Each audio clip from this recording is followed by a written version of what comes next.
Bismillah, Assalamualaikum warahmatullahi wabarakatuh. Gimana kabar anak-anak sekalian? Semoga kita semua senantiasa dalam keadaan sehat walafiat. Baik, bertemu kembali dengan Pak Guru dalam mata pelajaran Pendidikan Agama Islam.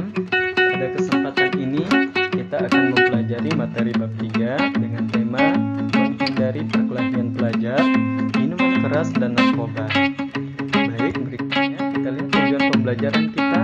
Yang pertama, murid mampu memahami dampak negatif yang ditimbulkan dari perkelahian antar pelajar, minuman keras, dan narkoba.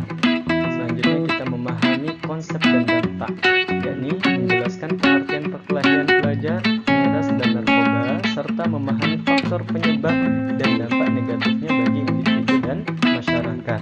Tujuan pembelajaran kita yang kedua, murid mampu memecahkan masalah perkelahian antar pelajar, minuman keras, dan narkoba dalam perspektif Islam. Berikutnya, kita lihat dalil Al-Quran tentang larangan mengkonsumsi narkoba. Allah Subhanahu wa Ta'ala berfirman, A'udzu billahi minasyaitonir rajim. Ya ayyuhalladzina amanu innamal khamru wal maisir wal ansab wal azlamu rijsun min 'amali syaitan fajtanibuhu la'allakum tuflihun. Innama yuridu syaitanu an yuqi'a bainakum al-'adawata wal baghdha'a fil khamri wal maisir wa yasuddakum 'an dzikrillahi wa 'anis shalah fahal antum muntahun. Yang artinya, wahai orang-orang yang beriman, sesungguhnya minuman khamar, berjudi, berkorban untuk berhala, mengundi nasib dengan anak panah adalah perbuatan keji dan termasuk perbuatan syaitan. Maka jauhilah perbuatan-perbuatan itu agar kamu mendapatkan keberuntungan. Sesungguhnya syaitan bermaksud hendak menimbulkan permusuhan dan kebencian di antara kamu dengan khamar dan berjudi dan menghalangi kamu dari mengingat Allah dan sholat. Maka berhentilah kamu dari mengerjakan pekerjaan itu. Quran Surah Al-Maidah ayat 90 sampai 91. Berikutnya dalil hadis tentang larangan mengkonsumsi narkoba. Dari Ibnu Umar radhiyallahu anhuma, ia berkata, Rasulullah sallallahu alaihi wasallam bersabda, kullu muskirin khamrun wa kullu khamrin haram. Setiap yang memabukkan adalah khamar dan setiap khamar hukumnya haram. Berikutnya kita ingin ketahui apa itu perkelahian pelajar, minuman keras, dan mengkonsumsi narkoba. Yang pertama, pengertian perkelahian pelajar, yakni merupakan bentuk tindak kekerasan atau agresi yang dilakukan oleh dua kelompok atau lebih yang berusaha menyingkirkan pihak lawan dengan menghancurkan atau membuat pihak mereka tidak berdaya. Berikutnya, pengertian minuman keras dan narkoba, yakni merupakan zat adiktif yang mempengaruhi pikiran dan emosi, menyebabkan perubahan perilaku yang lebih agresif dan kurangnya kontrol diri. Berikutnya, faktor penyebab dari adanya perkelahian pelajar, minuman keras, dan narkoba. Yang pertama, pengaruh zat adiktif, yakni mengkonsumsi minuman keras dan narkoba dapat meningkatkan agresivitas, merupakan merusak nilai dan mengurangi kemampuan pengendalian diri sehingga memicu perilaku kekerasan. Yang kedua, kurangnya kontrol emosi. Pelajar yang tidak memiliki kemampuan mengelola emosi dapat lebih mudah terpengaruh oleh zat-zat tersebut untuk melakukan kekerasan. Yang berikutnya, faktor lingkungan dan teman sebaya. Pengaruh lingkungan pergaulan yang memungkinkan terjadinya perkelahian serta adanya kelompok atau geng yang mendukung tindakan agresif. Berikutnya, dampak perkelahian pelajar, minuman keras, dan narkoba. Dampak yang pertama, dampak fisik dan psikologis.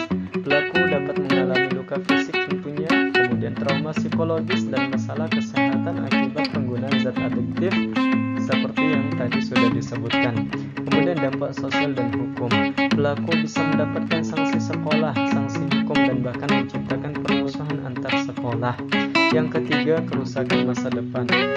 Perilaku mengkonsumsi narkoba, minuman keras, dan perkelahian pelajar dapat menghancurkan masa depan pelajar karena dapat mengarah pada masalah hukum dan disiplin yang lebih serius. Berikutnya, bagaimana solusi pencegahan? Yang pertama, pencegahan harus dilakukan di lingkungan sekolah dan pendidikan. Yang pertama, menciptakan lingkungan yang aman dan mendukung. Yang kedua, perlu dilakukan menanamkan pendidikan karakter dan nilai terhadap peserta didik atau murid itu sendiri. Yang berikutnya, peserta didik juga perlu mengelola emosi dan stres. Ya, berikan pelatihan untuk mengelola emosi dan juga stres agar siswa tidak mudah terpancing emosi. Yang berikutnya, melibatkan pelajar. Di antaranya, pelajar harus memiliki keterampilan mengambil keputusan. Kemudian yang kedua, perlunya pelajar membangun kepercayaan diri. Yang berikutnya, perlunya pelajar mencari informasi yang benar, edukasi siswa tentang bahaya miras dan narkoba agar mereka tidak tergoda untuk mencoba. Yang berikutnya, perlunya dilakukan pelajar melakukan berbagai kegiatan positif. Ajak para pelajar, peserta didik untuk terlibat dalam aktivitas-aktivitas positif seperti kegiatan ekstrakurikuler di sekolah, olahraga, kegiatan seni atau kegiatan keagamaan. Berikutnya, peran keluarga dan masyarakat. Pengawasan dan komunikasi. Orang tua perlu melakukan pengawasan dan menjaga komunikasi yang baik dengan anak untuk mencegah pergaulan yang tidak baik. Kemudian harus ada dukungan dari lingkungan terdekat dari keluarga dan orang-orang terdekat untuk membantu siswa menghadapi masalah.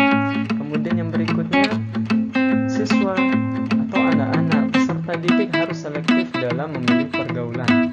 Maka edukasi terhadap masyarakat khususnya pelajar untuk lebih selektif memilih teman agar tidak terjerumus dalam pergaulan yang berisiko. Kemudian perlu penanganan peran agama dan moral atau akhlak. Sejak dini memperkuat nilai agama, teguhkan pemahaman dan praktik keagamaan yang melarang perkelahian,